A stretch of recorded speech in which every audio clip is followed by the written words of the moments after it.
Ya está todo dispuesto para la disputa del Gran Premio de la América del Sur, la prueba automovilística más difícil del mundo. Media América será el escenario de la carrera más sensacional del automovilismo mundial, el Gran Premio de la América del Sur. Otra vez en la ruta los titanes del automovilismo. Oscar Gálvez, campeón de campeones, Juan Manuel Fangio y los más destacados haces del volante emprenden la ruta por los caminos fraternales de América. Es un hito, nadie lo va a poder desmentir. Para mí es la carrera del siglo. Si hoy sería una aventura grande hacer ese recorrido, en el año 48, con esos autos, con esas rutas, era realmente una epopeya. Y bueno, fue la máxima en su momento. Todo el mundo hablaba de la Buenos Aires-Caracas. La gente compraba la cesta y antes de mirar el fútbol miraba el resultado de la etapa. Todo el país vivía pendiente de la Buenos Aires-Caracas y la Lima-Buenos Aires. Era realmente algo novelesco, por así decirlo, el correr estas carreras. En realidad, digamos que fue lo máximo de turismo carretera, fue lo máximo que se hizo. Que se pudiera llegar desde Buenos Aires hasta Caracas y compitiendo. A nadie se le cruzaba por la mente semejante distancia. Hace 60 años, bastante. No, te podés imaginar, yo tenía 25 años. Y para nosotros era una aventura, porque dijimos 10.000 kilómetros. Y bueno, vamos a ir. Y bueno, nos prendimos ya en la Buenos Aires, Caracas.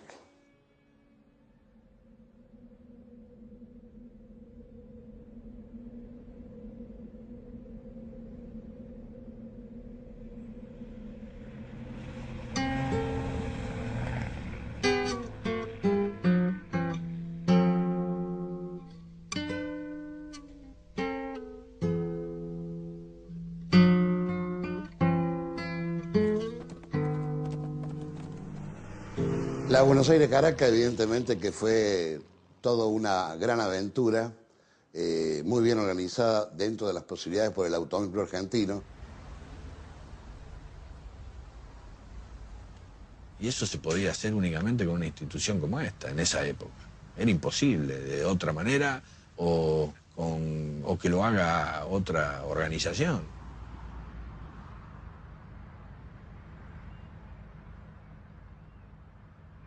Lo que era esa dirigencia y lo que se hacía en esa época, porque eso nos diferenciaba de todo el resto. La Argentina era un país de una potencia impresionante y en el automovilismo lo máximo. En la sede del Automóvil Club Argentino se realiza una reunión de embajadores americanos con el objeto de cambiar impresiones acerca de la gran justa mecánica a realizarse por las rutas de la flamante carretera panamericana. En compañía del presidente de la entidad, departen amablemente y formulan votos por el éxito de la prueba. Carlos Anesi, que era el presidente del Automóvil Club, hay un libro escrito sobre eso, con las hojas de ruta, todo impreso, una cosa muy bien hecha, además con fines culturales, ¿no? De unir. Atrás de eso venía la idea de hacer un ferrocarril sudamericano. Y era de Nueva York a Buenos Aires para cubrir las tres Américas. En los años 38 ya estaban haciendo los estudios. Tenemos todas las altimetrías, tenemos todas las geografías y tenemos la historia de los sitios, si nos faltara, en ese libro que encontramos, podemos encontrar hoy en la biblioteca del Automóvil Club Argentino. Porque todo el recorrido de todo lo hizo el Automóvil Club. ¿Cómo? Marcando la ruta. Tardaron como 6 meses para ir y venir. Imagínate que parar, pintar, seguir, parar, pintar. Y justamente con ya la hoja de ruta hecha y demás, tuvieron que suspenderla por un conflicto bélico, una pequeña guerra que hubo entre Perú y Ecuador, por cuestiones de límites. Entonces se decidió suspender. Automáticamente se incrementó la Segunda Guerra Mundial, aunque se habían achicado, ya hacían Caracas-Buenos Aires, se decidió suspender todo hasta el 48. Que volvieron a hacer la hoja de ruta e hicieron Buenos Aires-Caracas. Y así quedó organizado para 1948 el Gran Premio de la América del Sur. Bueno, amigos, estamos reunidos una vez más para hablar de la prueba que ha de realizar el Automóvil Club Argentino. La subdivisión de tramos de Buenos Aires, Bolivia hacia Caracas. Significa esto el recuerdo del deporte de América, en este caso del automovilismo sudamericano, y a los tres grandes próceres que tuvo la historia de América: San Martín, Bolívar, O'Higgins. De Buenos Aires a Caracas y de Lima al punto de partida, los volantes unirán en su esfuerzo las topografías y climas más variados. Escenas como estas harán vibrar de emoción mientras 1,5 centenares de máquinas disputan el triunfo en la carrera más difícil del mundo.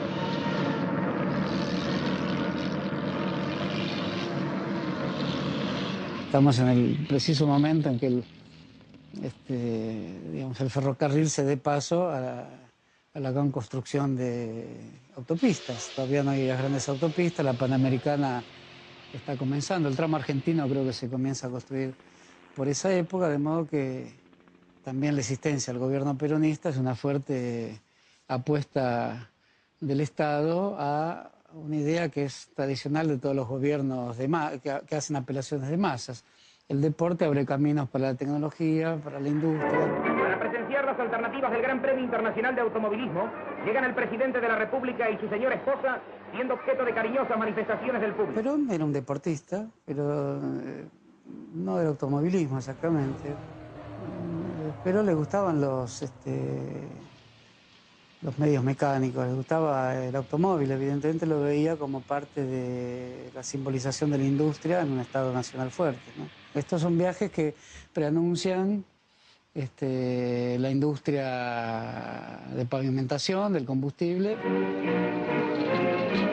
Mejoramiento de caminos, construcción de puentes y apertura de nuevas rutas a todos los lugares de la provincia completan ese ambicioso y progresista plan.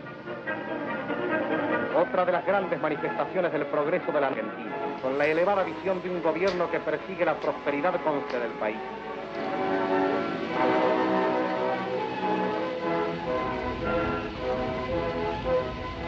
El modo en que se expresa este tipo de deportes, que tiene una fuerte expresión en el territorio,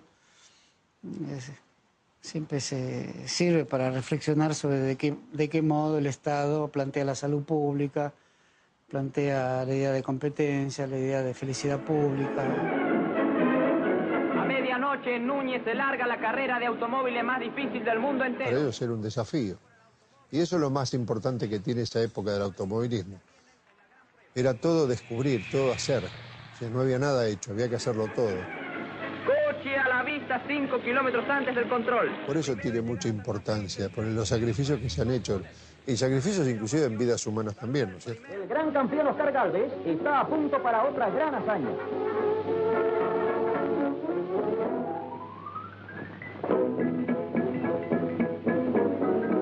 Gálvez Era una aventura, porque algunos no tenían plata ni para llegar a Salta, te podés imaginar, en esa época, ¿no? Saliendo de una guerra donde había poco combustible, pocas cubiertas, y que la mayoría, yo creo que nadie hizo el recorrido hasta Caracas para saber por dónde iban a andar. No había la hoja de ruta como ahora. Era correr poco menos que a ciega. Se corrieron con las coupé, algunas 47 que se pudieron traer. Chevrolet más que nada, porque Ford había pocas, Ford 47 en la Buenos Aires Caracas, pero las del 40 estaban, las modelo 40 estaban todas impecables. Bueno, solo hay que tener un poco de imaginación para darse cuenta lo que significaba irse a Venezuela por los caminos en esa época con esos aparatos que tenían paquetes de 14 hojas de elástico de suspensión. Es una locura. Catafalco eso. No tenían jaula antivuelco. No tenían butaca. Eran unas butaquitas que te daban acá a la cintura. Atada de la espalda 200 litros nafta. No tenía cinto de seguridad. Para mí que eran todos locos los que corrían. Qué cosa. Y bueno. loco saca la primera bolilla que da el número 1 a Fangio. Te lleno de entusiasmo de toda esa gente que parecía que iban a ir a la luna. Luego Marimón saca las otras. Galvez llevará el número 3. Para él era como la vuelta a Julio Verne, diría yo. La vuelta a Sudamérica en no sé cuántas etapas y no sé cuántos días. Y yo pensaba que si alguno venía, lo acompañaba. Y dio la casualidad que Américo salió por correr. En eso viene mi madre y dice, ¿y quién es ese coche de carrera? Digo, y de Jiménez. Y me dice, ¿quién lo va a acompañar? Y digo, ¿y yo? ¿Vos estás loco? ¿Qué te pasa? No, nosotros vamos a ir despacio. Y se va con mi hermana al fondo y le dice, yo que soy ignorante, yo va a correr una carrera y va a correr despacio. En esa época, salvo los pilotos más renombrados, los demás era mucho el sacrificio que hacían. Cada piloto se preparaba su auto o tenía el mecánico que lo preparaba. Representaba un pueblo. Uno decía Fangio, Balcarce, Marimón, Cosquín, Oscar Galvez, Buenos Aires. Es decir, se relacionaba el piloto con el pueblo. Además, el automóvil en aquellos momentos era una cosa rara. No había muchos automóviles. Podría haber acá en Buenos Aires, pero en el interior no. Se ve como una cosa novedosa. Todo el mundo se volcaba a eso. El Molde es una ciudad, un pueblito en la época del sur de la provincia de Córdoba.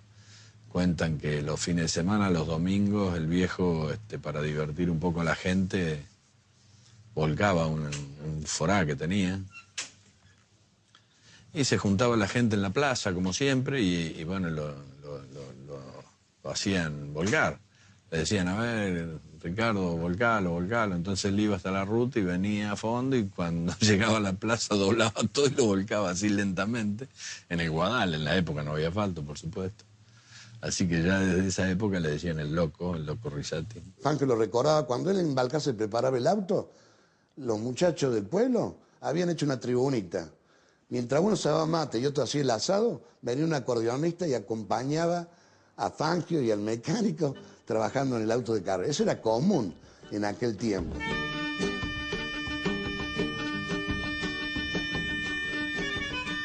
Todo el pueblo apoyaban, hacía beneficio y juntábamos plata para el Gran Premio de Caracas. Y hacían cualquier sacrificio, se hacían asado, peña, rifa, pero todo se hacía de honor, todos se identificaban con ese proyecto. Cuando los transmitían en algunas carreras decían, ahí viene el auto de Junín, el auto de La Bulaz, el auto de Córdoba. Eso como un homenaje a toda la gente que realmente anónima ayudó que esa gente o ese pueblo se hiciera conocer.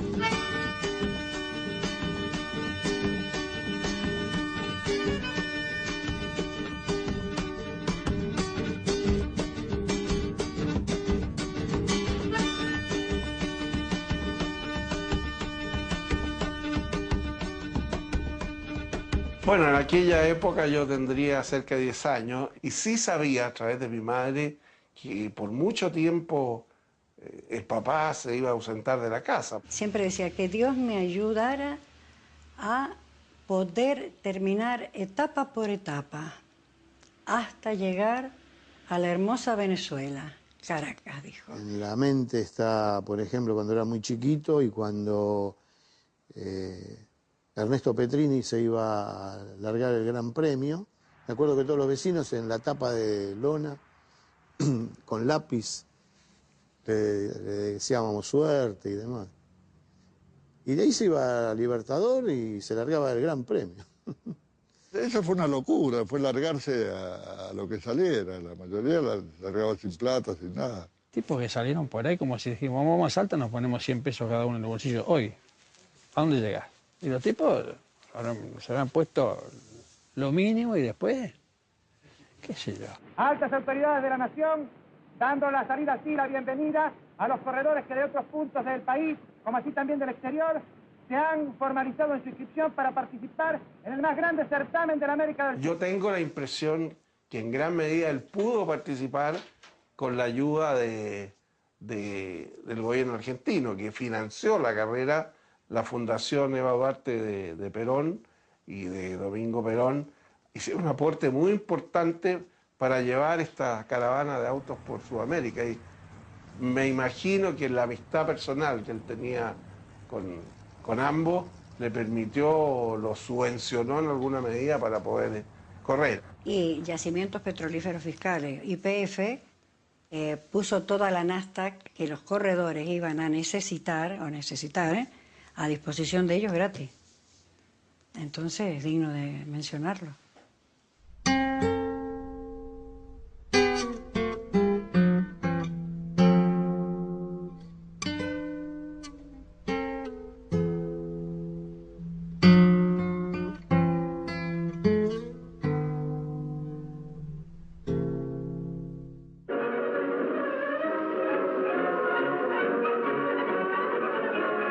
Ya está todo dispuesto para la largada de la gran carrera.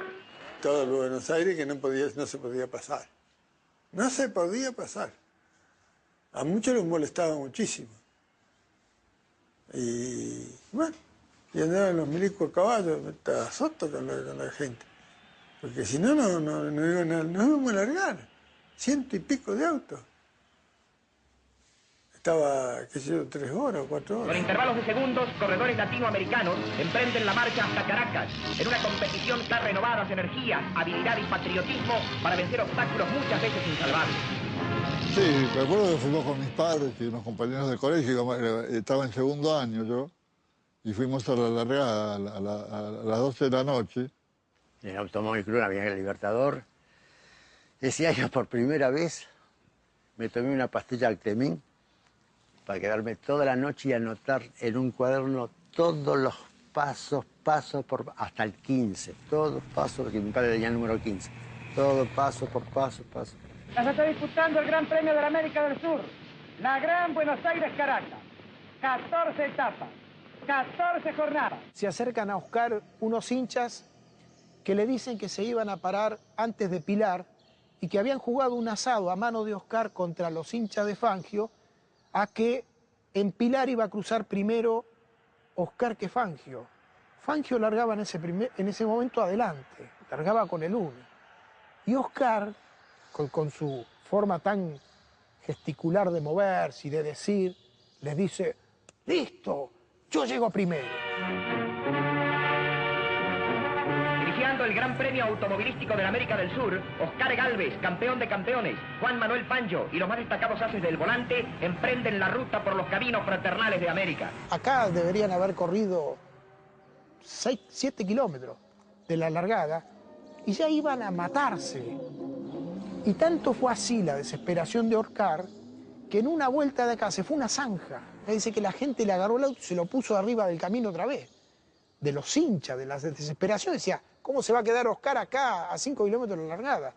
Y hay una vía acá, que ahora ya no existe más porque hay un bajo nivel, y Oscar, que vuelve otra vez a salir a fondo con esa desesperación de tratar de ganarle a Fangio, empieza a calcular de poder llegar andando cuando el tren ya pasó y tomarlo a Fangio parado. Entonces empieza a regular su velocidad y él cuenta, como destaco esta verborragia que él tenía, y lo veo venir al chueco y lo veo parado y empiezo, nene, dice, y él te golpeaba, nene, y tuve que aflojar porque si no me iba a parar. Entonces él calcula la velocidad, pasa el tren y él pasa.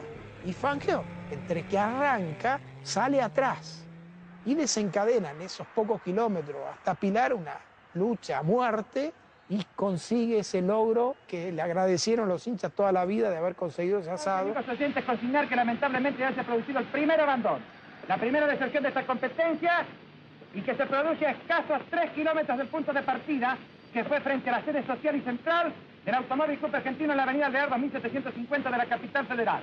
Esteban Sokol, en una mala maniobra, se ha llevado una columna de alumbrado por delante y su coche en malas condiciones no puede proseguir en carrera. Estaba todo cerrado, contaba mi padre, estaba todo negro por el público, y de repente el público se abría y en vez del camino había una plaza, no sé, o había un árbol. En el caso concreto de papá, él fue uno de los últimos, eran 141 autos anotados, él era el 138, y él me dice que ni bien salieron ahí por la zona de Palermo, por ahí ya tuvieron un inconveniente muy serio, la gente se le cruzaba porque ya habían habilitado el tránsito, tuvo que tirarse hacia la banquina y dieron con el tren delantero ahí, rompieron freno. Bueno, para reparar todo eso estuvieron como 5 horas, reparar entre comillas, porque quedó el auto medio torcido y así todo pudo clasificar en esa etapa. Pasan por Tucumán. Lo pintoresco del paisaje da una idea de la variedad de ambientes por los cuales atraviesan los volantes y lo accidentado de la ruta. De Buenos Aires hasta el final de etapas tenía gente. A la 1, a las 2, a las 3 de la mañana, a las 6 de la mañana, gente al borde de la ruta, siempre. Está por finalizar la primera etapa del Gran Premio de América del Sur. Los punteros estarían arribando, o para mejor decir, arribarán de un momento a otro al término de la misma, que es la capital de Salta. El aguilucho Oscar Alfredo Gálvez se indica estar presente como más probable vencedor. En su persecución denodada a Domingo Marimón, el popular Toscanito. Por su parte, el barcaseño Fangio, completamente retrasado por inconvenientes de carácter mecánico. Te podés imaginar que se largaba de noche y al otro día llegábamos a Salta. Los autos no caminaban a la velocidad que caminan ahora, te podés imaginar que los autos más veloces caminarían 150 kilómetros. Algunos tuvieron 24 horas de andar arriba del auto de carrera sin parar.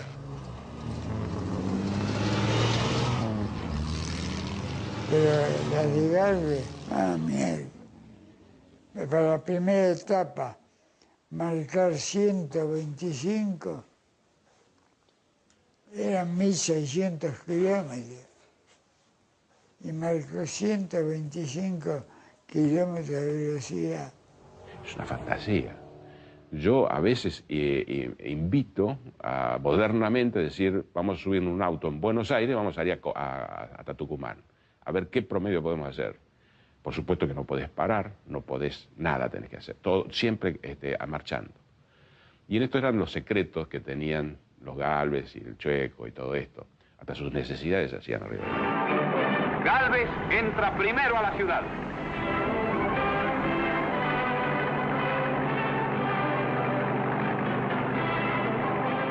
Salta, al término de la primera etapa, con Oscar Gálvez en la punta. Marimón es otro de los animadores, pero esto es solo el comienzo. Los muchachos están dispuestos a batir todos los récords hasta Caracas. América del Sur asiste emocionada al duelo de los titanes que abren nuevas rutas a su progreso. Cuando llegó a Salta, la gente le decía, Perazo, vos no podés correr con este auto, dice, es una cosa de loco. Fangio lo había visto y le decía al acompañante de mi papá, Perazo está mal de la cabeza, dice, no puede andar con ese auto, dice, es una barbaridad. Dice, parece un perro ancado, le decía Fangio, esas son las palabras. Le decía, el auto de Perazo parece un perro ancado. Quería decir que un perro torcido, así que le dolía y que iba medio torcido, ¿no? Cuando llegamos, fuimos al regimiento. Nos daban de comer, pero nos atendieron bien. Lógicamente tenían muy poco tiempo para compartir, pero siempre estaban en los barrios comiendo juntos. Y estaba la noche de gala. La noche de gala, que era la noche de fiesta para ellos. Había una orquesta. Y le dije a Américo, sabe tocar el bandoneón. Y bueno, me dieron un bandoneón y toqué en la orquesta.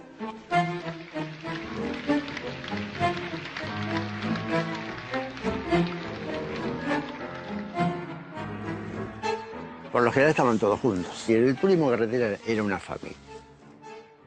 Sé que con los corredores argentinos era uno más, tanto lo llamaban el gaucho del camino. Con el que más, entre todos, el que más tipo que había relacionado conmigo, porque él me había bautizado a mí como, me decía payaso, Oscar. Pues yo me lo pasé jodiendo y ellos eran más grandes y buscaban estar donde estaba yo. Sí, bueno, eso era... Generalmente sacabas de una carrera, después de una carrera de auto, sacabas amigos.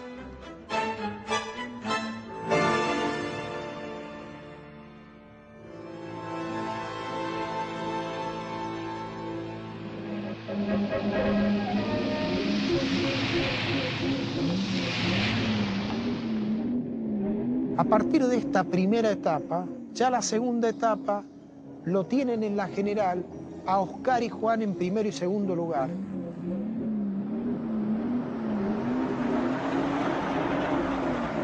Fangio en la primera etapa tuvo un problema a la altura de la Carlota, se le rompe el diferencial. Llega en el puesto 79 a Salta y el reglamento decía que había que largar de acuerdo al resultado de la clasificación, no por el ranking que había. Entonces, ¿qué pasa? Largaba 79 y tenía que pasar auto. En una etapa, no me acuerdo si fue la tercera, pasó 60 coches en el camino, realmente una locura. En esa etapa entró cuarto, entró Juan y yo entré séptimo. Ya habíamos largado de atrás, te das cuenta, pasamos auto, que Dios me libre, ahí en la quebrada, todo eso. Los caminos eran muy angostos, muy sinuosos, muy de escasos espacios para pasar. Y entonces también en eso se perdía Fangio mucho tiempo. Y eso le fue ocurriendo a Fangio así, hasta llegar a Lima. Hicimos la Villazón Potosí. Ahí sí que era bravo. Ah, mierda, qué camino. Eran caminos de mucha altura y mucho precipicio.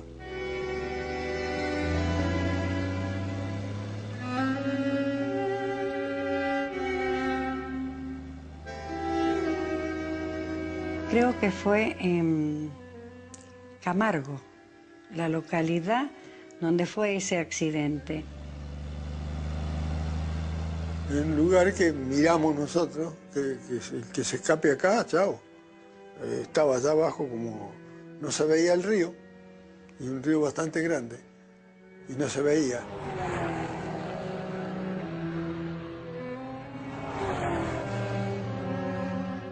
Se fueron como 500, 600 metros, pero a pique, porque había una curva y un coche dejó polvadera y se fue. Iban quinto, o sea, cuando se cayeron, iban quinto. Ya, así que me imagino que irían un poco medio rápido. En todo ripio, imagínate, vendrían medio fuerte, frenando arriba al ripio actualmente, con los vehículos modernos que tenemos, no frena, imagínate con esto, lo que era esto. Y ahí en la curva, bueno, pasaron de largo. Creo que el sentido, o lo que la gente más rescata en Chacabuco es que no importa si llegaron o no, lo que importante es que lo intentaron. Lamentablemente yo no conocía a mi abuelo, es una de las cosas que más me da lástima por un lado, pero sé que a la larga, con lo poco que sé de su historia y de esta carrera, es como que de alguna manera me enseñó a, por un lado, a ser valiente y por otro lado a luchar por lo que uno quiere, ¿no? De alguna manera, aunque no lo conocí, yo siento que eso lo conservo.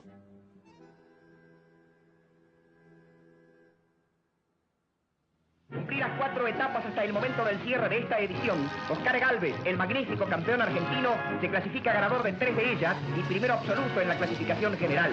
La simpatía de la afición de nuestro país lo acompaña a lo largo de las rutas continentales. Potosí a La Paz, ya estaban a 4.000 metros de altura. Muchos se tendrían que imaginar qué es lo que le sucede a un motor, qué es lo que nos sucede a los humanos, ¿no? Cuando nos falta oxígeno. Empiezan a aparecer todos estos problemas y muchos accidentes y muchas roturas. El tren de carrera se torna violentísimo.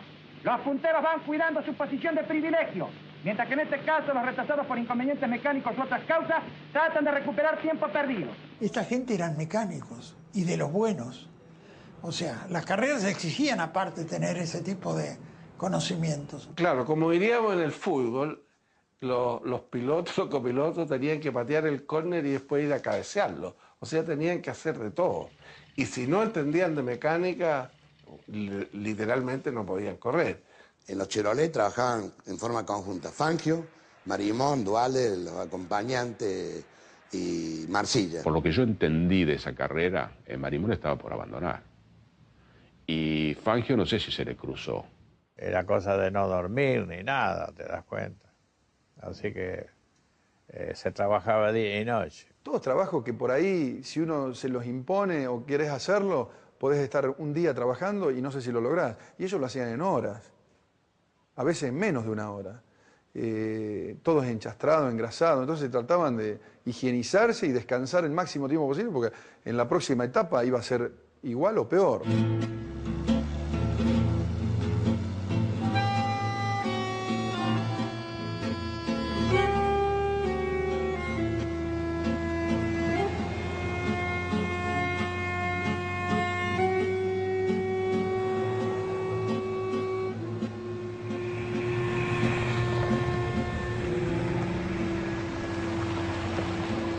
Domingo Marimón cuidando su privilegiada posición y el valcarceño Fangio en busca de los punteros. Una nueva nota y muy emotiva vuelve a poner el gran corredor de Balcarce. El popular chueco en denodada lucha va en busca de los punteros tratando de contar ventajas, tiempo precioso que ha perdido durante el desarrollo de la primera etapa.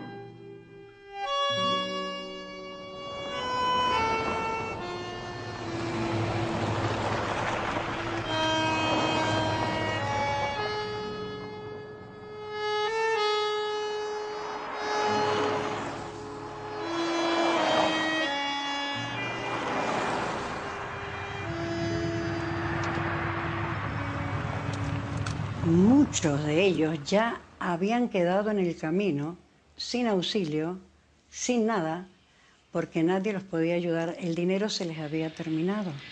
Entonces ya los corredores habían decidido que el Gran Premio se terminara en Quito.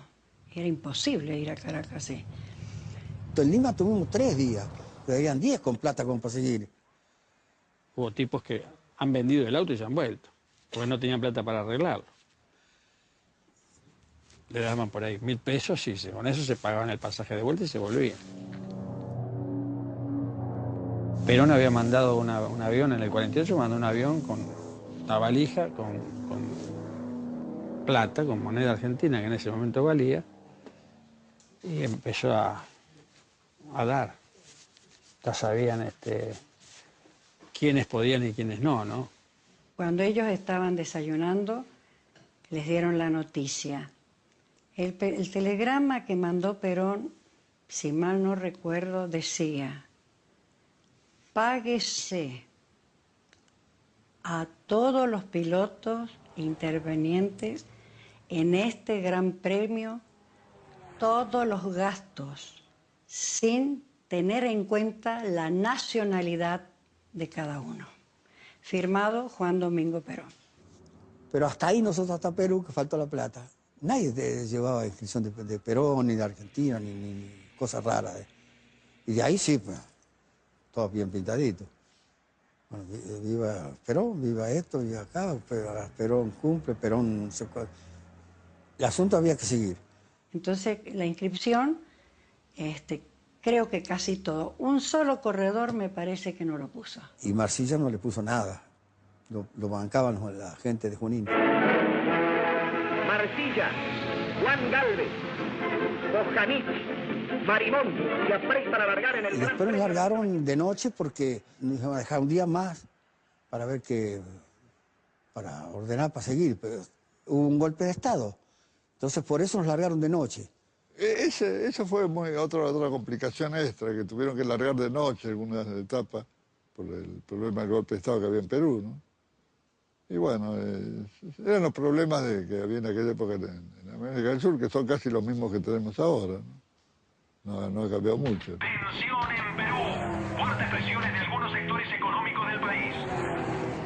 Detienen al expresidente chileno. Atentado en Colombia. En un confuso incidente, ha sido asesinado Jorge Eliezer Gaitán, candidato del Partido Liberal a la presidencia. El pueblo de Bogotá ha salido a las calles exigiendo la renuncia del presidente conservador Mario Ospina Pérez. Hoy Latinoamérica ha sufrido un nuevo golpe a la democracia. Con el apoyo del sector agroproductor, el militar Manuel Odría toma el control del gobierno peruano. En medio de la carrera de automóviles, se produce el golpe del general Odría. Odría que toma el poder y ejerce una dictadura bastante fuerte, ¿no? Contra el APRA, que estaba proscripto, Alianza Popular Revolucionaria Americana. Él había creado Víctor Raúl Haya de la Torre. Víctor Raúl Haya de la Torre decía que las grandes ideologías revolucionarias del mundo, el marxismo por ejemplo, debía ser adecuado a la realidad latinoamericana. Y yo creo que es una época muy interesante donde los pueblos están buscando un camino. Se cruzan a veces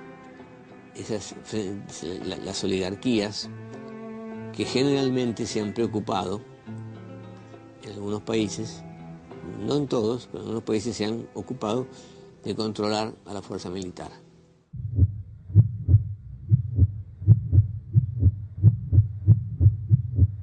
Y con el nerviosismo de la revolución, y habíamos trabajado todo el día, nadie durmió nada, no podíamos dormir para nada. Y estaban todos muy alterados, los militares estaban en las calles, se sentían tiros. Sí, que prácticamente no es que se largaron la carrera, sino que huyeron de ahí. Algunos ni se había acostado y otros habrán dormido pocas horas. Y salimos al Tuntún. No se largó en posición como debía. Y había muchos que estaban en casa de familia o en otros lugares que no los encontraron y se quedaron ahí. Rodrigo Dali fue uno de esos. Siempre me acuerdo de eso, estábamos enojados el inglés que era miércoles. Entonces, por ahí hablan de Fangio, que tenía que largar en el lugar 29 y bueno, y largó entre los primeros. Sí, pero era todo muy desordenado, no era Fangio, era toda una situación muy compleja. Largo, muy bien en punta, y me voy, me alejo, me fui yendo. Pero por ahí, antes de acá vino Fangio. Ya se deben haber cumplido los 50-60 kilómetros de recorrido inicial de la etapa de hoy. Lima Tumbes ofrece a los competidores de este gran premio un esfuerzo excepcional. Aquí me traen más planillas complementarias, de acuerdo a las cuales la densa niebla, que forma una capa intensa, difícil de vencer, creará a los corredores gran dificultad en la visibilidad. Deben estarse cumpliendo, les repito, aproximadamente de 50 a 60 kilómetros para los punteros. La competencia es seria. Fangio, que viene haciendo una gran carrera, trata conjuntamente con Oscar Gálvez, el popular aguilucho, de mantener la emoción principal de la jornada. Gálvez, apenas Fangio lo pasa, se le pega atrás y van muy juntos, mal dormidos.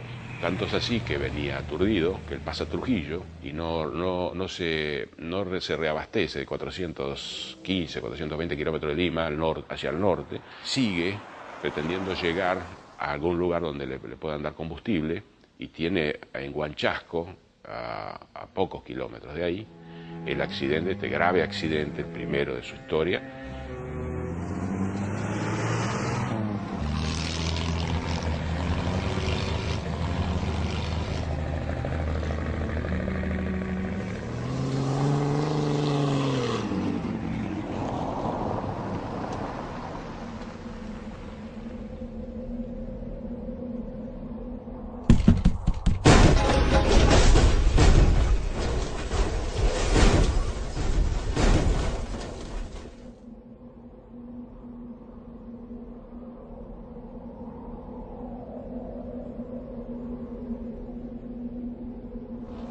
Y cuando volcás y nadie habla, te entristeces porque decís, aquí pasó algo. Que el chueco creía que estaba vivo todavía, que nunca pensó que se había muerto.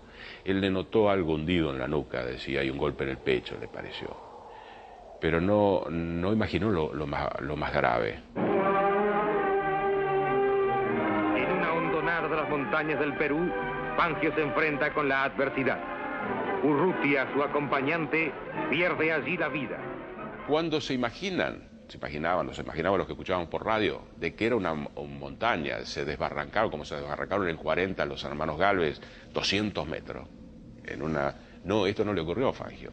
Fangio volcó en un terraplén que no tendrá más de 1,70 m. Fangio ha ido ahí a poner en la cruz que hay y que recuerda la muerte de su acompañante, poner sus flores.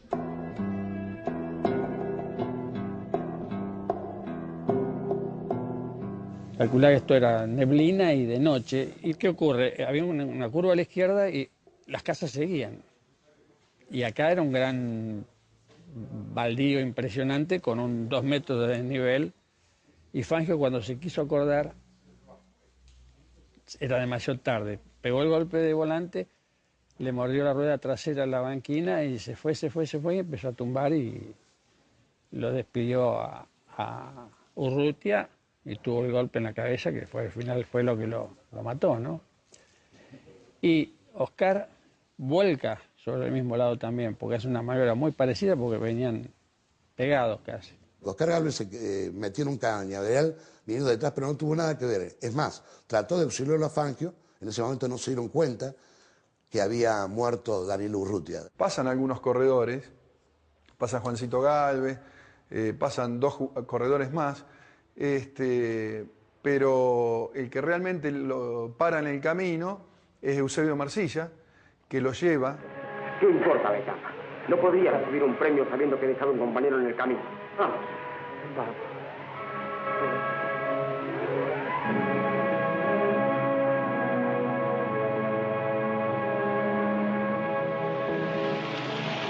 Bueno, pierde minutos, pero bueno, lo lleva a Fangio al hospital, en Trujillo fue, y hasta que Fangio le decía que se fuera, que se volviera rápido en la carrera para no perderla, y no se va hasta que no lo ve que está más o menos bien. Él se volvió porque el pueblo estaba para atrás, no para adelante, más cerca. Así que se volvió atrás a llevarlo a Fangio y internaron ahí. El otro ya sabía que estaba muerto, así que cargó los 2 y se los llevó allá. El caballero del camino, qué personaje, Eusebio. Oh. Fangio, mucho se ha hablado acerca de su estado físico. Para llevar la tranquilidad a todos los aficionados al deporte automotor, ¿nos puede decir cómo se encuentra? Sí, perfectamente. Solo espero una oportunidad para afianzarme con bravos rivales. Y gane o pierda, dedicaré este esfuerzo al gran camarada Urrutia, hermano en la buena y en la mala. En nombre de todos, Fangio, muchísimas gracias. ¿Te imaginas? Se trataba de Fangio. Y se trataba también de... porque ya eran que habían chocado. No que lo que había pasado en realidad. Había que en una curva chocaron Fangio y se mató Urrutia. Los teléfonos no paraban. Se noveló mucho mal.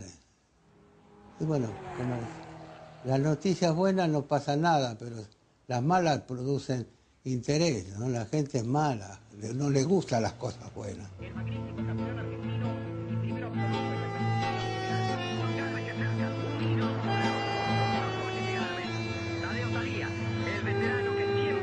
Ahí cruzamos, fuera de carrera, hasta embarcar los autos en un planchón de esos grandotes, los cruzaron. Ya había una foto en el gráfico, estaban todos los autos arriba del planchón ese. Y del otro lado, largamos otra vez. Ahí en Ecuador, creo que fue.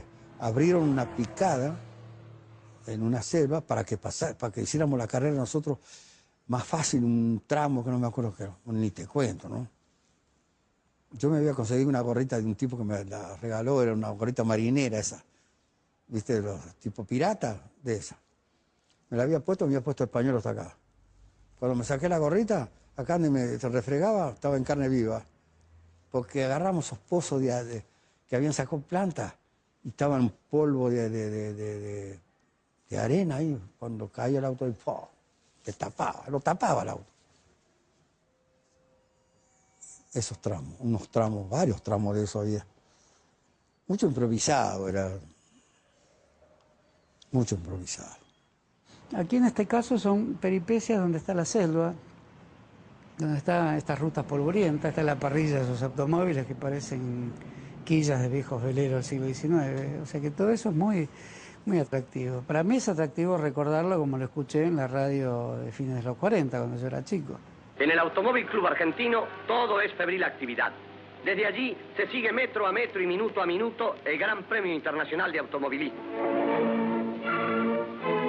El señor Borgonovo, director de la prueba, tiene el control de las planillas. Toda esa organización extraordinaria permite a Latinoamérica seguir la prueba automovilística a través de la brillante... Se escuchaba la radio todo el día. Pasabas caminando por una vereda y de la casa salía la transmisión de la carrera, ¿no? Puedo recordar la radio en el fondo de mi casa, de algún modo imperfecta, por eso decía el sonido oxidado. Que cada tanto le teníamos que golpear porque perdíamos la onda, porque no eran radios de ese tipo capillita.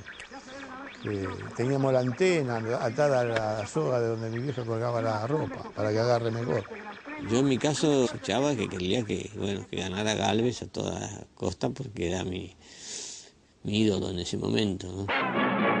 Media América será el escenario de la carrera más sensacional del automovilismo mundial, el Gran Premio de la América del Sur. Emelco, presente en la magna competición del motor, envía a su cameraman con el grupo de periodistas y fotógrafos que sigue el desarrollo de la carrera por toda la ruta. En ese momento la avioneta que seguía un coche, la profunda gratuidad que parece tener todo esto, porque una avioneta es un riesgo también, va a seguir un coche que es un riesgo. Porque las carreras de turismo carretera en realidad se corrían por radio.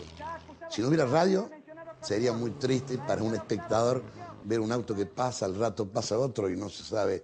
O sea que el relator radial es el que inventa la carrera. No es que le inventa, sino le da la emoción, que los tiempos, que el cronómetro se acerca y no se acerca, ¿no es cierto? Bueno, era todo un show que montaba Sojí, que era un experto. Mientras el popular Sojí relata por las ondas de Belgrano y Mitra el gran momento. Y ahí es donde se vio la gran calidad, la dialéctica entretenida, incansable de Sojí.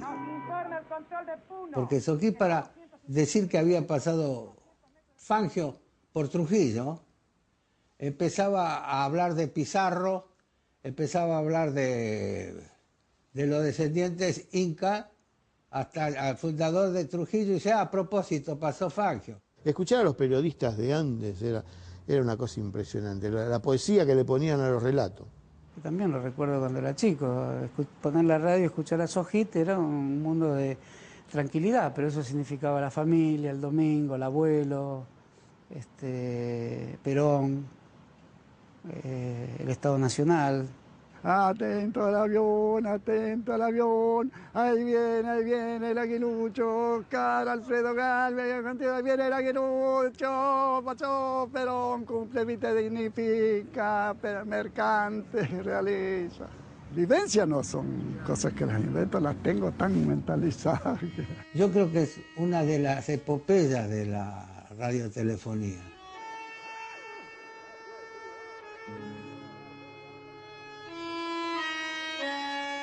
Me acuerdo de eso, me hace acordar mis años de locura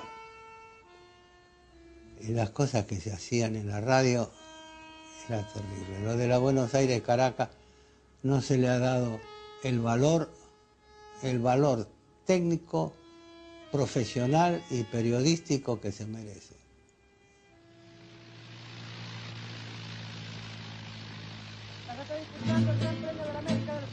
La Gran Buenos Aires-Caracas.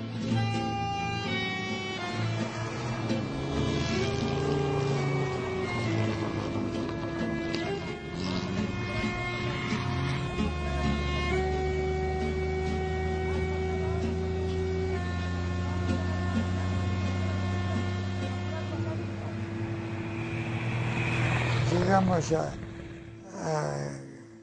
Colombia, que íbamos a volver. Era más difícil volver que llegar. Bueno, había etapas que ellos tenían al día siguiente, día de descanso. Y si no, etapas que largaban al día siguiente. Cuando llegaban, creo que tenían 3 o 4 horas o 6 horas, algo de eso así, para reparar el auto, cargar el auto, reparar el auto y entrar en el parque cerrado. A veces o llegaban tarde para la comida o la comida escaseaba en algunos lugares. El problema más grande era el descanso. Al primero sí, porque parecía que tenías que comer el mundo entero en la primera etapa. Pero después la carrera se fue haciendo los punteros, siempre los mismos, y el resto buscaba de llegar.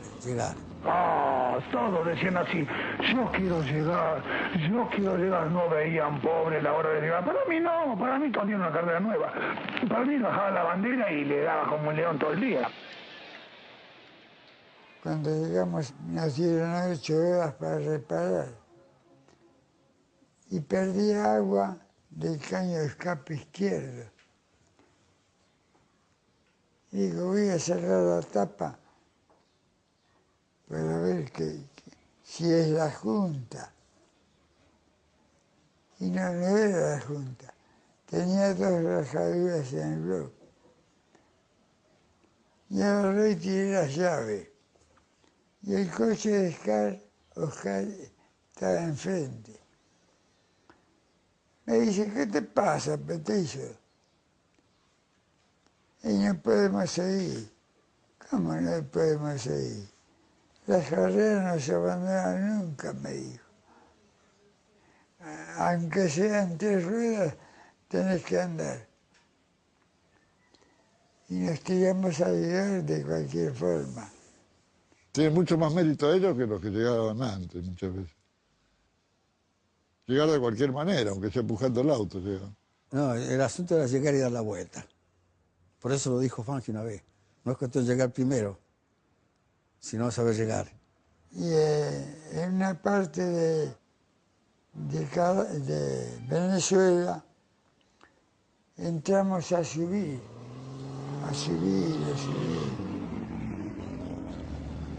Y en eso había nubes. No se veía casi nada. Y llegamos a una altura que las nubes estaban abajo. Y le digo a médico, no nos habemos matado y estamos en el paraíso. La punta continúa reñida. Los hermanos Gálvez encabezan la carrera seguidos de cerca por Marimón. Y cuando se iba a alargar la última etapa, Oscar lo agarra a Juan y le dijo, mira Juancito, nosotros tenemos ganado la carrera. Vos en una etapa no me vas a sacar la cantidad de horas que yo te saqué a vos. Entonces yo voy a ganar la carrera y vos sos el segundo. Entonces no ganés la etapa. Comprometete a que vas a andar a una velocidad razonable, prudente, para no gastar el auto y poder llegar los dos. Hasta ahí la carrera era Oscar, Juan y Marimón. Hasta ahí. Era una carrera que no la podía perder, Oscar llevaba horas de ventaja. El aguilucho sigue punteando en la clasificación general. Marimón es otro de los animadores. Marimón me contaba que le llamó la atención como lo había pasado Juan Gálvez y que iba como loco. Y efectivamente los 2 lomos de burro sucesivos lo tiraron a una zanja. Bueno, paró él, Oscar Gálvez y trataron de sacarlo y estaba muy encajado en la zanja. Y fue cuando llegó Víctor García y Marimón los paró a todos. Dice, muchachos, de acá no pasa nadie hasta que no lo saquemos a Juan. Como no lo podían sacar, Víctor García le pidió, Marimón, gordo, déjame pasar, que los muchachos de Mendoza, tengo que dar una etapa, bueno, dale, pasa, anda. Pero lo que ignoraba Marimón era que había un premio de $25.000 al primero que llegaba a Caracas. Detalle que conocía también el mendocino Víctor García. Mientras tanto, el público vive las emociones que depara esta magna competencia. Oscar, Aquí viene el él por sacar a Juan, reventó prácticamente el motor. No lo puede sacar de ninguna manera, le quedó el sentido del cigüeñal y el Ford, según donde esté roto el cigüeñal, puede andar en 4 cilindros pero con muy poca fuerza. Entonces andaba y cuando llegaba a la altura, tenía que hacer fuerza, no podía. Él tenía tracción, tenía motor en marcha, marchaba, pero no tenía tracción, porque la última bancada del Ford es larga, ancha así, y se le había cortado el cigüeñal en el medio. Estando en punto muerto lo ponía en marcha y marchaba el motor. Te digo, pues lo vi. Pero cuando batí el cambio, zafaba la rotura y no lo movía el auto. Entonces, no pudimos hacer nada. Entonces, se enteró de eso por la radio, se enteró un colombiano que tenía un muy último modelo y salió a la ruta a buscarlo.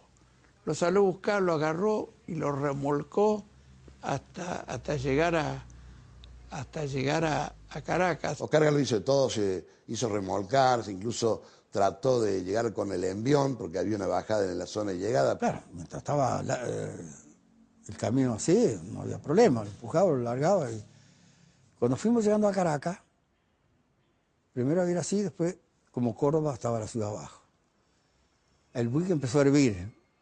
Gran Premio Internacional, la prueba más difícil del mundo entero. El ganador absoluto de Oscar Gálvez está en el corazón del pueblo y recibe las exteriorizaciones de entusiasmo en forma que registra nuestra cámara para registrar la enorme cantidad de deportistas que bordean todos los caminos de la patria para saludar a los héroes de la ruta. Escuchemos el relato directo del apoteósico final del Gran Premio.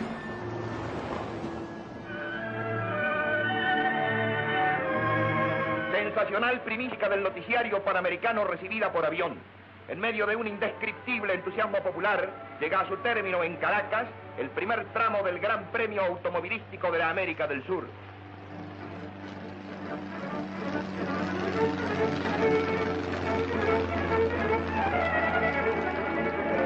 El primero en llegar a la meta, el coche de Víctor García, número 17, vencedor de la última etapa, la de los más dramáticos e imprevistos desenlaces.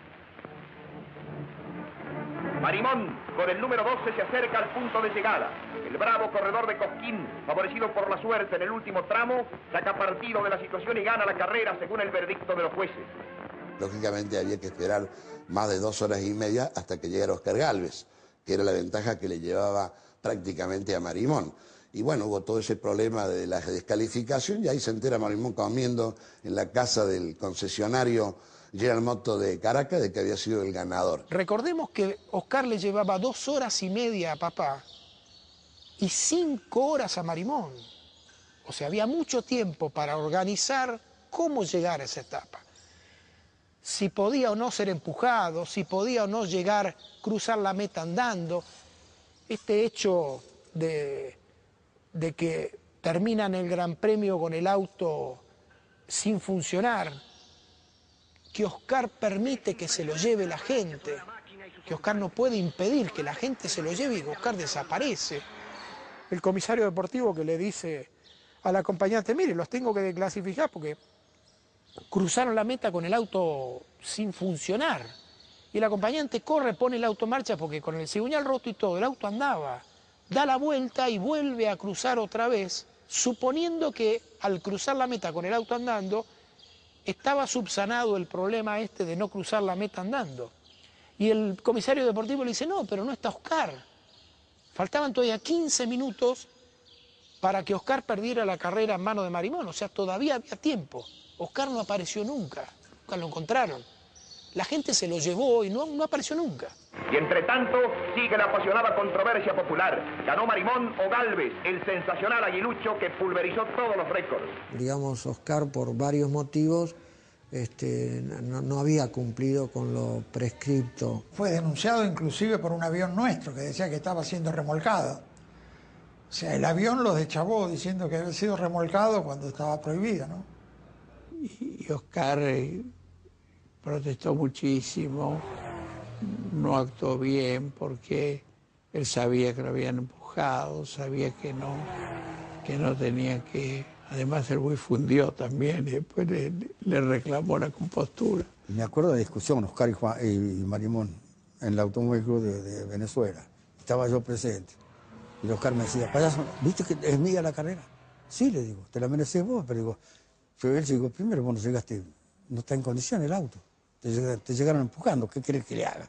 En una charla que tuvimos de sobrino a tío y en el que yo le pedí que él fuera sincero conmigo y me contara lo que yo leía en los diarios y veía su cara de desesperación y de bronca reclamándole a Borgonomo y diciéndole a Marimón que no había ganado y realmente qué había pasado y cuál era su sensación, qué es lo que le había quedado y cuál era la enseñanza que le había dejado. Y él me dijo que no había considerado jamás un error haber ayudado a papá. Y palabras textuales él me decía, mi bronca no era haber parado y haberlo ayudado a Juancito, no fue el tironearlo y romper el cigüeñal. Y él decía esto, decía, Ricardo, yo no conocí el reglamento. Se prestó a 1000 discusiones después. Por suerte después todo terminó bien, pero hubo un momento que pareció que iba a haber una guerra en el país. Entre los hinchas de Marimón y los Galvez, una discusión tremenda. Él recurrió al general Oscar. Sí, pidió, les quiso explicarle. El tipo se lavó las manos, le dijo, no, si la carrera la ganó Marimón, la ganó Marimón. Y a mí me daba mucha bronca porque prácticamente él había llegado, estaba por llegar, estaba muy cerca, ¿no? Yo no recuerdo, yo sé que empujaron el auto, no sé si algunos kilómetros, y bueno, y lo que supimos fue después que él es un reclamo diciendo que bueno, que él había llegado primero igual. Y se dirigió a Perón, lo cual en mi familia, que eran casi todos sarmientinos y radicales, salvo mi viejo, decían que tenía que haber Perón, que había perdido, que eso era ilegal, qué sé yo, ¿no es cierto? Porque se trasladaba, era una sociedad muy dividida, se trasladaba toda la cuestión, ¿no es cierto? La cuestión Gatica-Prada, por ejemplo, era una cuestión peronismo-antiperonismo, era una cuestión de enfrentamiento entre dos sectores, ¿no? Pero está bien pensar que una carrera suscita emociones en relación a cómo se divide una comunidad nacional. Dicho en última instancia, es un hecho ideológico, una carrera que solo parecería algo que enciende la pasión de los tuercas, ¿no? Yo lo entiendo, Oscar Galvez, fue la desesperación de venir ganando una carrera tan extensa, tan dura, con mucha ventaja, y por ayudar al hermano se queda en el último tramo. Los de Caracas, los Galvez la perdieron, una audacia, y Marimón la ganó, pero la Marimón la merecía también, ¿sí? Marimón con Fangio eran socios para esa carrera. Habían hecho ese acuerdo. Nada contiene el entusiasmo de los aficionados ante el vencedor de las llanuras y las montañas. Y bueno, cuando terminó la carrera, le llevó la mitad del cheque, que en realidad se repartió en 3 partes, con Duhalde, el acompañante, y le llevó a Fangio la parte del pozo, que Fangio se sorprendió, le dijo, yo abandoné. Y Fangio no se lo quería aceptar, dice, yo me accidenté, abandoné. Dice, vos no me hubieses dado esta plata si hubiese sido vos el ganador. Y le habrá dicho que sí, el Chueco. Dice, bueno. Entonces le dejó un montón de plata, porque ya digo, las carreras aquí en la Argentina se pagaban más que las carreras de Fórmula, de autos especiales, como se llamaba, incluso algunas de Fórmula 1 en Europa. Cosa de una época que evidentemente ya pasó, ¿no? Donde varía la palabra, como el premio de la Buenos Aires-Caracas, donde habían quedado en hacer un fondo común con Fangio, y todas esas cosas que hacen a medida que pasa el tiempo, una cosa media de película.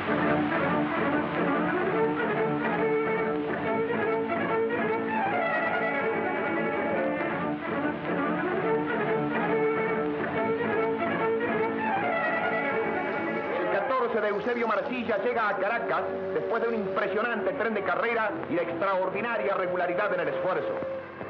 ¿Y quién le llega atrás de Marimón? Eusebio Marcilla. ¿Y a cuánto tiempo? A 12 minutos. ¿Qué quiere decir esto traducido? Que si él no hubiese auxiliado a Fangio, el ganador hubiese cambiado la historia y el ganador hubiese sido Eusebio Marcilla. Además, en el caso de Eusebio, aparecen todos estos valores juntos, ¿no? Lo que significó Eusebio en su gesto en esta carrera, en haberse detenido para auxiliarlo a Fangio, bueno, y a Urrutia, haberse desviado, haber perdido tiempo, pero sobre todo haberse entregado por su amigo, por su compañero de ruta. es el mismo que auxilió en aquel accidente de 200 metros de la caída de los hermanos Gálvez. Porque era lo de él eso. Él lo hacía, lo de corazones. Él un poco más si hubiera tenido que abandonar la carrera, la abandona. Así no te olvides que es el segundo. Y era mucha plata, porque el premio de la carrera eran 100.000 pesos. Hoy que habla 100.000 pesos, no sé si compra chicle. Bueno, pero una coupé nueva valía 11.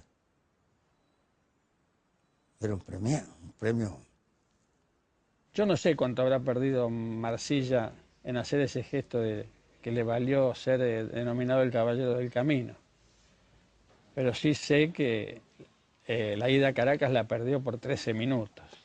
Se supone que tardó más en hacer esa ayuda solidaria. Quiere decir que es uno de los ganadores morales de la Buenos Aires-Caracas fue Eusebio Marsilla. Qué hombre, ni te cuento. Qué personaje. Daba gusto hablar con el tipo.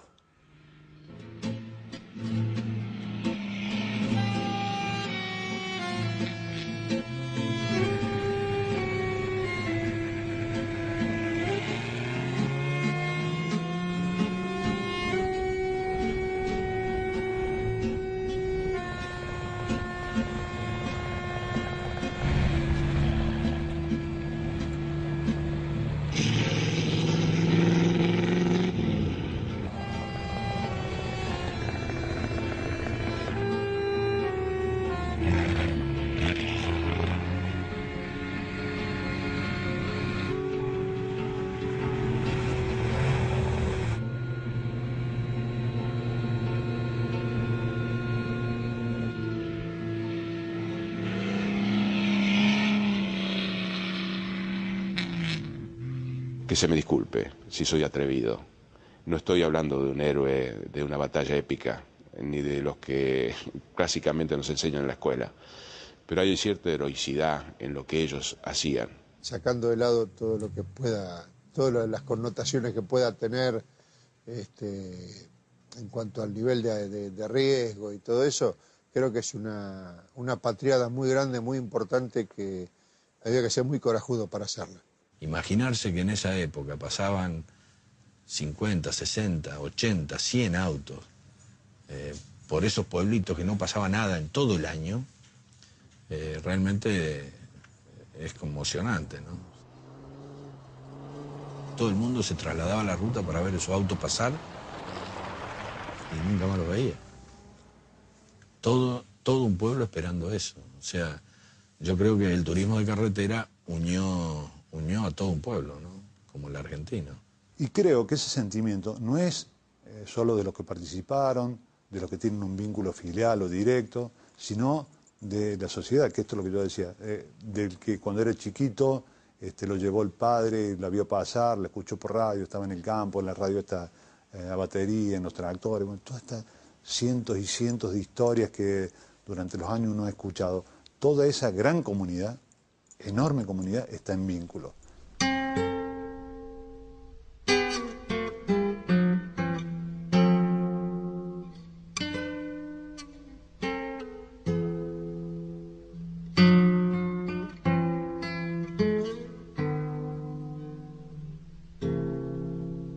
Esa es otra linda analogía. No por casualidad también se le ocurre ir.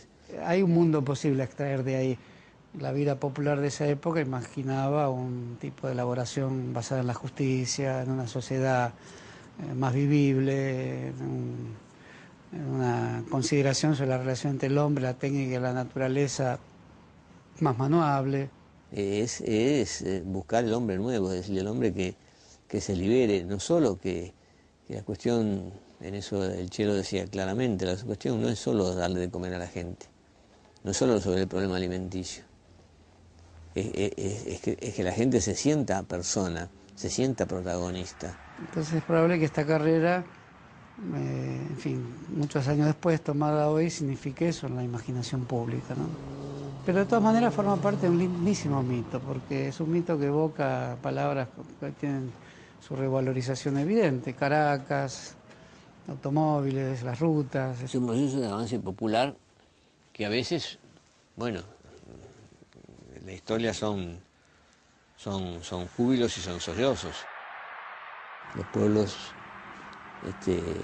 yo creo que son los protagonistas de la historia, y creo que la única historia que se puede explicar algún día, se explicará bien en los colegios, es que el pueblo es el protagonista de la historia. El pueblo con Moreno, el pueblo con Dorrego, el pueblo con los montoneros federales, las chumas irigoyenistas, los cabecitas negras peronistas, el cordobazo, todos estos fenómenos, ¿no? Me parece.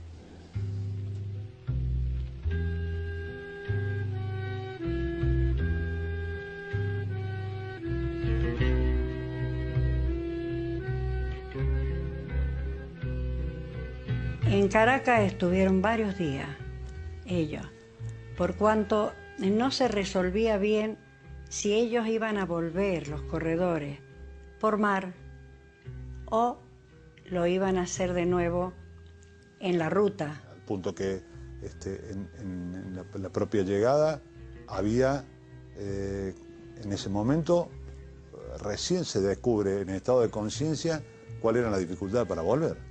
Lo hicieron poco menos que una carrera obligada. Volver era una odisea. Pero lo mejor de todo fue el recibimiento. Fue algo espectacular, fue algo espectacular. Tengo entendido, o sea, por lo que decía mi padre, ya prácticamente de Pergamino para acá, era de gente y gente en la ruta hasta la Avenida General Paz. Fue impresionante. Ha sido una carrera de relieve sensacional, prueba del tesón y la fraternidad argentina hacia todos los pueblos de América. La recepción es cariñosa y la gente llega a exponer sus vidas en el afán de ver y tocar a sus ídolos. Son esperados los bravos volantes que enhebraron con sus coches de acero pueblos y naciones, agitando los pulsos de sus motores en una alegre algarabía de hermandad.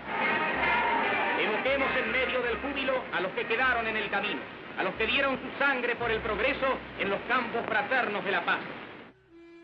Al haber la carrera tocado a tantos países, tendría que haber tenido algo de la unión de esos países en la República Argentina también.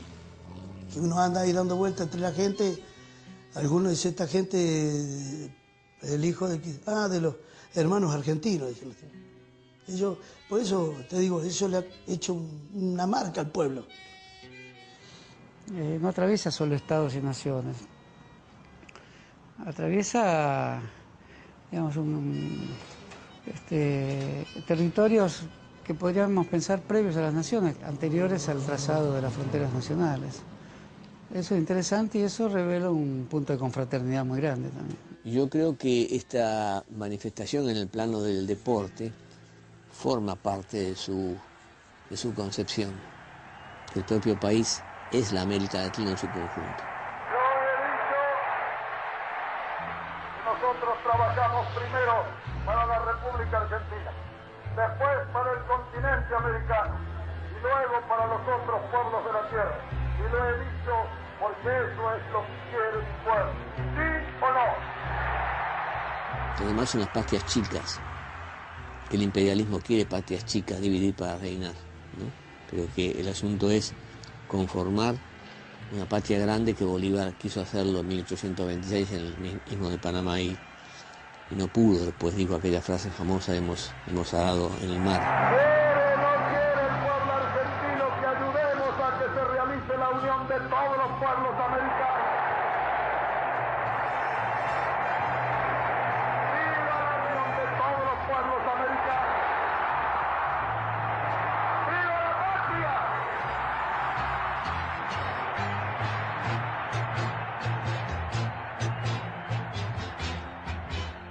Que en realidad, si uno quisiera hablar de esta carrera automovilística, en realidad lo que está expresando de un modo u otro, lo que uno podría decir como el simbolismo, sería la necesidad de unidad.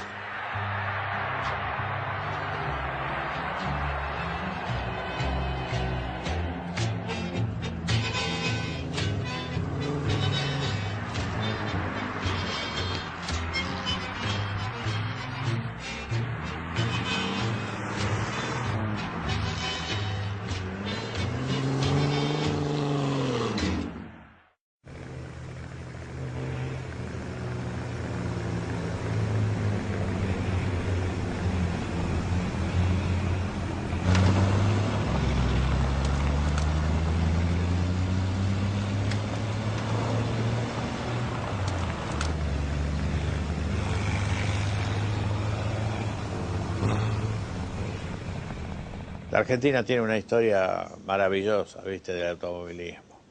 Y para mí fue un boom, porque eso no va a ser nunca más.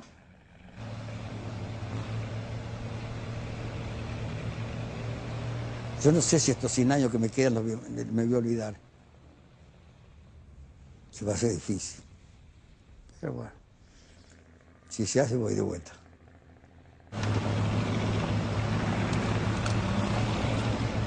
Mira, significa todo, porque conocí lo que no hubiera conocido. Y para nosotros era una aventura, porque dijimos 10.000 kilómetros. Y bueno, vamos a ir. El asunto era llegar y dar la vuelta. Por eso lo dijo Fangio una vez. No es cuestión de llegar primero, sino saber llegar. Las carreras nunca se abandonan. Aunque sean 3 ruedas, tenés que andar.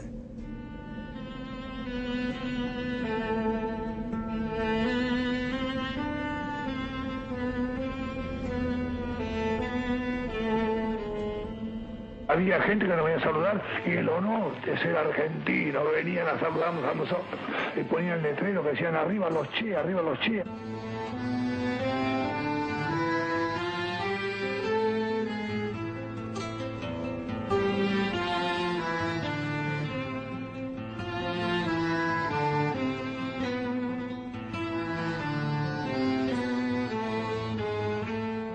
Dice que nadie quede enfadado.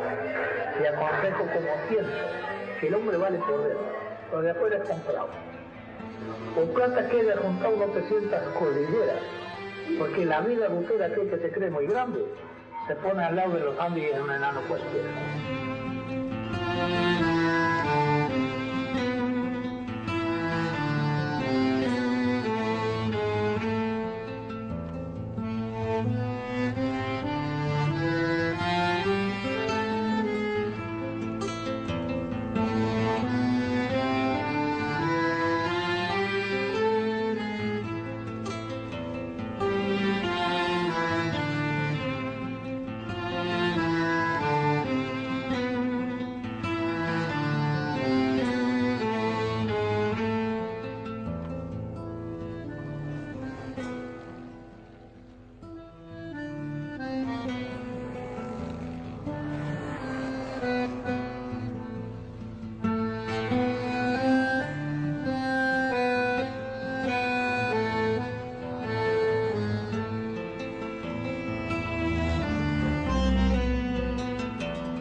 indudable que esa carrera, que tenía un poco el trayecto que nosotros hicimos, aunque nuestro trayecto no era fijo, sin embargo, nosotros esperábamos al norte. Y a veces, para darle un límite, bueno, llegamos hasta Caracas o llegamos hasta México.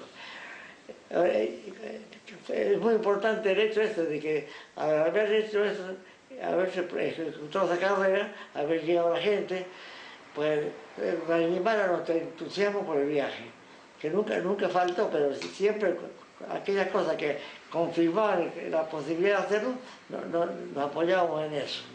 No hace falta salir del país para conocer. Un viaje cualquiera te hace ver el mundo de otra forma.